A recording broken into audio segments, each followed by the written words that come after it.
আসসালামু আলাইকুম। আজ আমি শেয়ার করব পানি কচু রান্না। এখানে আমি পানি কচু নিয়েছি, যেটাকে ধুয়ে তারপরে কেটে নেব। এরপর চুলায় বসিয়ে দিয়ে লবণ, হলুদ গুঁড়া, মরিচ গুঁড়া, একটা বোম্বাই মরিচ, সামান্য পানি দিয়ে ঢেকে রাখবো। 4-5 মিনিট পরে সরা উল্টিয়ে নেড়েচেড়ে দিয়ে আবার ঢেকে রাখবো।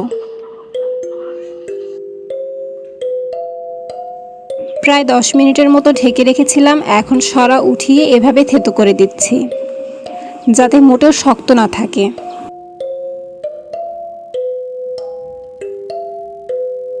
এখনও বাগার দেওয়া বাকি, এজন্য কচুটাকে চুলা থেকে উঠিয়ে একটা ফ্রাই প্যান বসিয়ে দিয়ে তাতে পেঁয়াজ কুচি আর তেল দিয়ে ভেজে নিচ্ছি।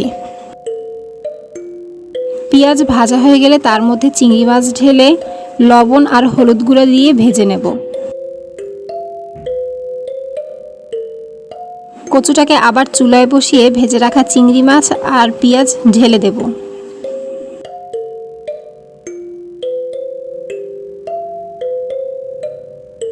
কুচি কুচি করে কাটা বিলাতি ধনিয়া পাতা দিয়ে সবটা আবার নেড়ে দিচ্ছি।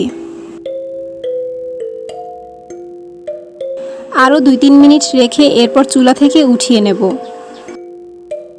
তৈরি হয়ে গেছে চিংড়ি মাছ দিয়ে পানি কচুর এই মজাদার রেসিপি।